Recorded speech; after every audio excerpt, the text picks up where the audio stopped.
How are you feeling like normal? I feel good. I'm okay. City FM, I have my family here, so you guys are my family. Sure. I was here sometimes last year, and it was fun, yeah. So looking at where you were last year when you came here last year and where you are now, what do you have to say about that? The gap is, man, like the gap is. But trust me, like recently things have been happening because I didn't see this coming. You get me? I didn't see this coming because. Okay, first of all, let me start from talking about DJ Tunes, yeah? Yeah. I've been talking for like 5 years now. Wow. Yeah, Okay. Going to like 6 years. Since 2018 we started talking, and he came into my DM like, bro, like I like your sound. There's something about you that people are not seeing. You get me? So and ever since then we've been talking, frequently talking, always talking about new things to do. Okay. Someday we'll get to the studio, yeah? So back to your question, yeah? Last year to this time, there's a lot difference, you get me?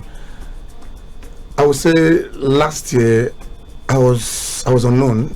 I was known to the industry, like the industry here, you get me? But now I can say, there's a lot different because, I can talk about like back then initially. My sound is like the Gen Zs, you get me? They're not used to the sound. They were not used to the sound, but now I can say, man, I have viral. Like I have everybody, enjoying the craft. Yes. Wow. It's almost like you're reintroduced again. Trust me, yeah. That's why I call it Apala Fusion. Apala Fusion is far different from the undiluted Apala music, different from what Musili Shola. So what I'm doing is, infusing it into, the modern, you get me, sound. Yeah.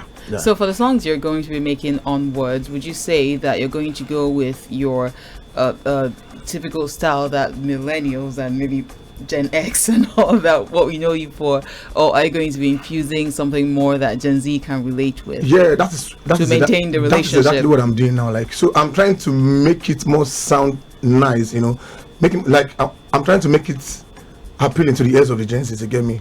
I'm on both markets. Okay. I can do 4 hours performance live band without me even singing song that I've done in the studio. I can, like, Apala is meant to be a song that you have to mention names and Yeah. Ikomo, naming ceremony, wedding and stuff. So you get me. So, and I'm also on that market part where the Gen Z can be able at least vibe to the sound. So Yeah. I'm on both markets. You're talking about you being embracing the Apala music. One would think that your roots are connected to the Yoruba origin, but then you're from Delta State. Yeah, I'm from Delta State, Soko. Yeah. So how did you? Because Apala music is not just your regular. Tell us the love story. It's not just your regular music. Okay, it's something that you have. There must be some level of connection. So how So do you get there? 2012, I met with Musili Shola. Okay. Yeah, somewhere in Agoway. No, I think I met his sister first. Yanura, may also rest in perfect peace. She's late now. So Yanura connected me to Musili Shola in 2012. So when Baba met me, he said, for the fact that you're not even a Yoruba boy, you're from Delta Isoko, come on. If you have so many Yorubas in the industry that are scared to come into this kind of craft, if you, an Isoko boy, can come on, that gives me so much happiness. And he said, okay, no problem. Let's start from you working with me. So you work for him. So I worked for him for like 3 years, trying to like follow him to shows and stuff. I was not part of the backup singers, you get me, but I was just there, always making sure I'm around, watching what is always doing, like, okay, do I vibe, because normally Apala doesn't sit on key.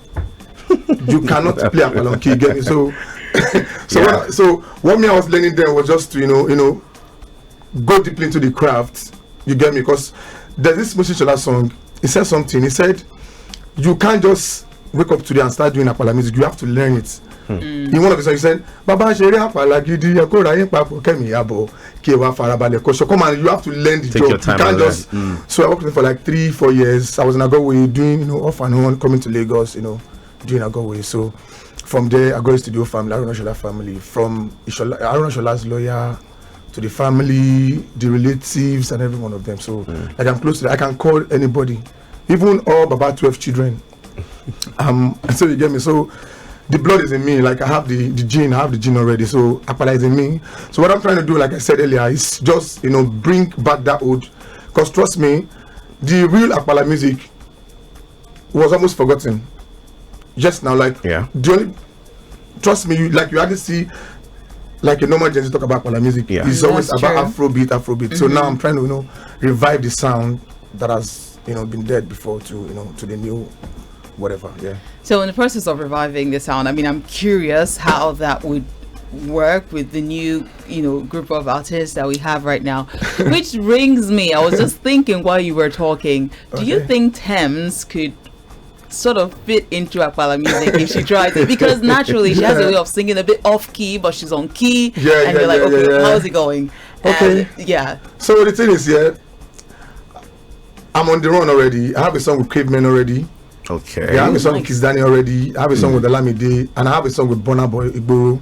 Okay. You get me? So I'm working on something with Bloody Civilians. So these are the kind of people the Gen Z listen to. You get me? So I'm trying to infuse myself in that, in that space where I can at least, be mentioned in the midst of, you get me? If you're talking about Ruga, talking about Rema, you should mention Terry Apala, regardless of the age, the OG, whatever. So I just want to be in that midst, to get me. So I'm already working on something. I can work with Thames, I can work with anybody, as far as it's giving me the kind of vibe that I want, as far as it's unique.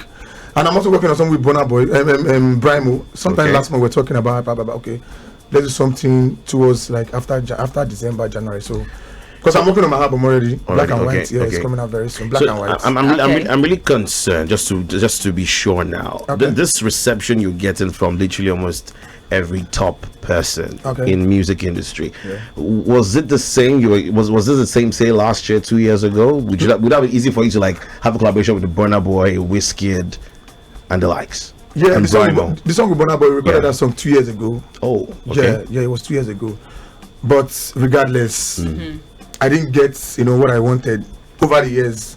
I would say since I was born, this is like the best year of my life, because, I've been craving for this, craving for the attention, craving for, people, messing with my vibe, and I would say this year is like the best year.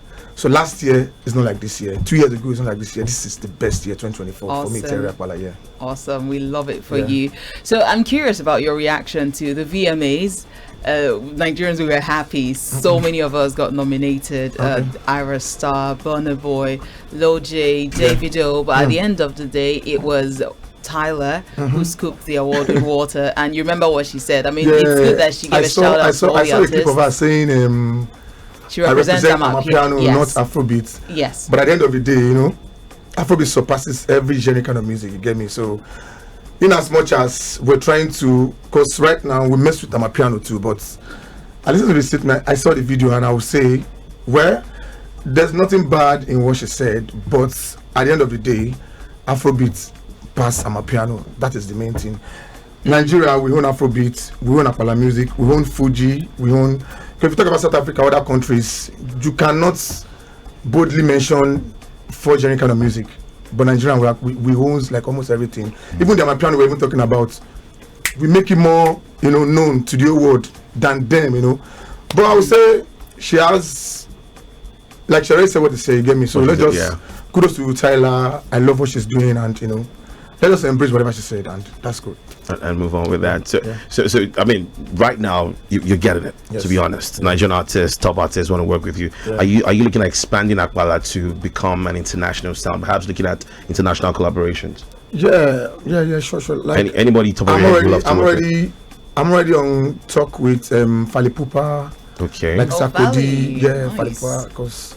What about outside Africa? Outside Africa. Yeah. Outside Africa. If it happens, I'm game. But trust me, like I have a new management now, and these are part of the things they are working on. Trying to put me on some global kind of, and that's why I mentioned I named my latest album coming out soon, Black and White. Black and White. From local to international, you get me. So that's like the plan. Oh, lovely. Yeah. So I'm curious. I'm going to take you back to your childhood, as young as 12, when you were a dancer. Okay, yeah. I was. And do you still dance? Yeah, maybe for fun or during performance. Well, before dancing, I was a boxer. You get me? Wow. I was a boxer because my dad was a boxer. Yeah, I was a boxer. I was doing so many things before music, but music just gave me that confidence that okay, this is what you can do. Boxing was just I was doing it for pleasure. You get me? Not really trying to do it for fortune. You get me? But I'm still dancing. If you watch most of my performances on stage, you see I still dance, but music ahead of the music, the dancing. Yeah. And then the name mezzo soprano. We all know mezzo soprano. I saw it. I was like, what in the world? How did you guys come up with that name? I'm curious because mezzo soprano is like soprano. Yeah. I started doing R&B before Apala music because I was more of the before so that's soprano.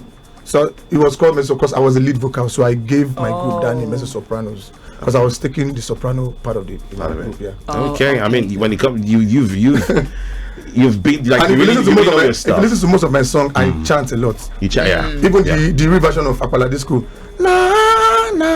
I did all those things. All those things. Okay, Yeah. so aside That's about soprano, yeah. aside about disco, you have a song called Flex, and we're just gonna listen to it right now. And when we come back, we talk more with you. We still have Terry Apala here in the building. It's Breakfast in the City.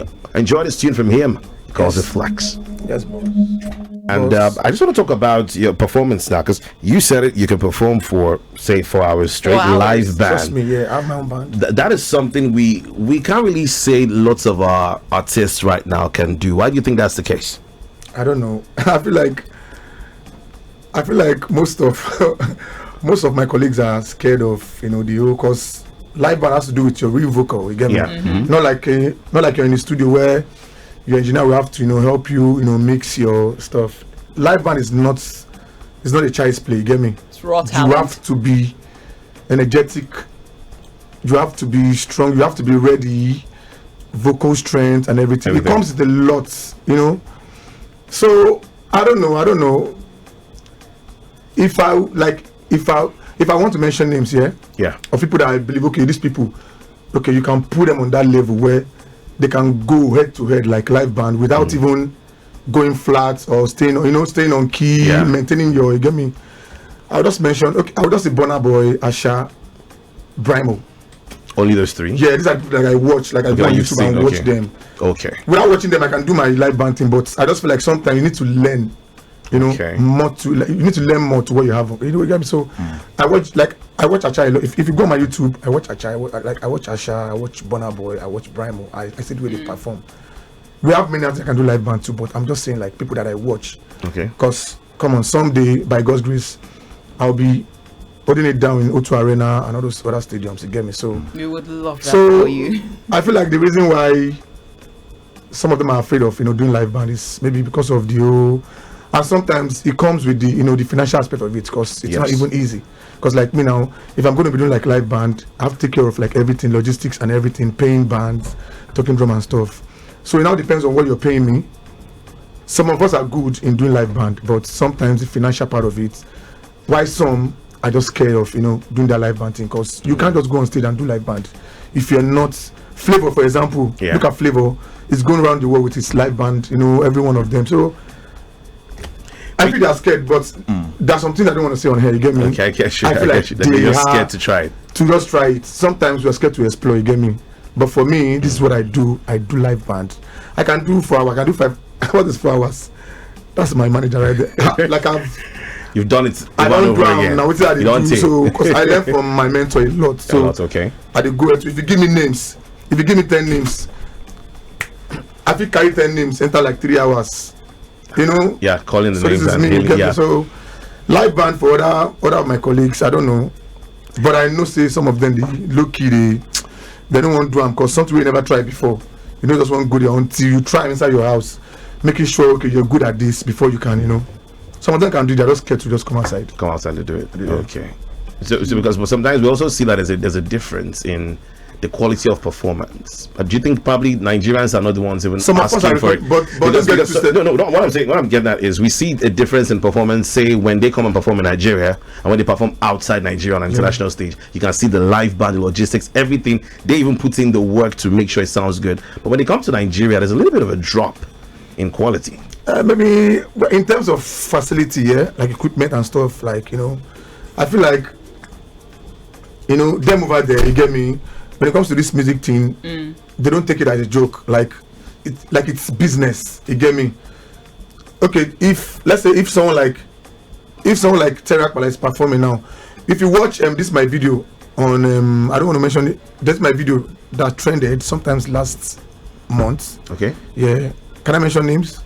Like people or no. Like the name of the company. Yeah. Okay. Okay. We're here. Yeah. there's a video that I did in Echo Room. Okay. Okay, no, that's fine. That's fine. So after my performance there, my lawyer called me, Ire Dumari. Okay. Yeah, that's my lawyer. So he called me and said, this guy, the engineer, this your recording. Can we start using this guy? Because I've worked with so many engineers, he gave me, and this guy is the best. So reach out on that same day. Reach out to the guy, bro. Let's start working together. Because I like the way, the way he mixes my voice. You get me? So sometimes over there, well, it's very because sometimes you get the best equipment. Even that place, sometimes some equipment will just do okay. Sometimes you listen to Ashake perform here, you don't like it. Listen to him. Sometimes listen to Ashake perform here, it's nice. Sometimes it's not nice there. So I feel like it's equipment sometimes. You get me? So it's very. All right. Yes. So what's the rest of your year looking like? What's the rest of 2024 looking like? Yeah, I have my album. I have an EP dropping, like 4 songs featuring Bella Shmoda. When is it dropping? November. Okay. Yeah, okay. November. Because this year, 2029, 29th of this month, I'll be in US. Okay. I'm starting my US tour this month. Yeah, so in November, by God's grace, maybe I'll be doing my, listening party. EP listening party over there. Okay. Yeah, so I have 4 songs in just one EP dropping. So before that, in November, I'll be dropping my album, Black and White. Yeah, so we have a lot to do this year. From now to like next year, next 5 years, I'm seeing myself going places globally. Awesome. By God's grace. Amen. Busy season for you. We have some people, we have some of your fans here. Kuji says, Apala, Terry Apala, now my bros. The day I met him in the studio, he's a nice person. Okay. Okay. All right. Thank you. Okay. All right. I guess all we can just say right now is we wish you all the best. There's a lot you lined up for the year, and I'm sure it's gonna be a busy season for you. Please, you guys should just give me like 8 seconds. That's what you do. Okay. Yeah, every interview I go, I always, giving shout out to this special person. Okay. His name is DJ Tunez. You all know him. I don't know this guy that bust my head. Like we talk, like he makes sure he reach out to me like every day, making sure I'm okay, because DJ Tune is doing what no one would ever do for me, like always being there for me, reaching out, making sure I get to that level where him is always praying for Terry Apala to get to. You get me? We talk like every day, making sure I'm okay mentally, like Terry. Okay, like even, sorry I didn't mention this, before the Apala Disco remix, he reached out to me and said, Terry, I have a gift for you. So in my own mind I was like, okay, like it was close to my birthday. Yeah, okay. Probably you have a gift that you want to give me or something. And he said you have a gift. So like in 2-3 weeks time later, he said, Terry, check your WhatsApp. And it was, Wizkid verse on Apala Disco. So you guys should help me thank him on my behalf, because he's a great guy. Okay, so DJ this Tunes is a great guy. This one is for DJ God Tunes. bless him for me. Shout out to DJ Tunes. He's a great guy.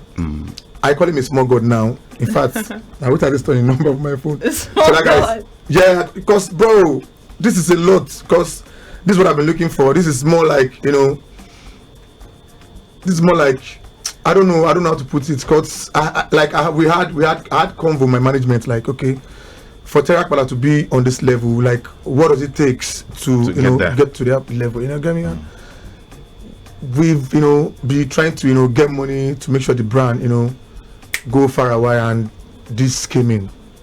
Terry Apala working with Wizkid, and he helps. This is like a shortcut. Okay. To DJ Tunes, shout out to DJ Tunes, man. Like, well, we love your bromance. I'm even short of words, because bro, I have a lot to say, but I don't know how to put it together. It's fine. I'm sure he gets it. I'm sure he sees the gratitude. Like I can see the gratitude oozing from your heart. So I'm sure he gets it as well. And you look great, by the way. I don't think we're able to say that earlier. The fiery outfit. This is like my second time meeting you.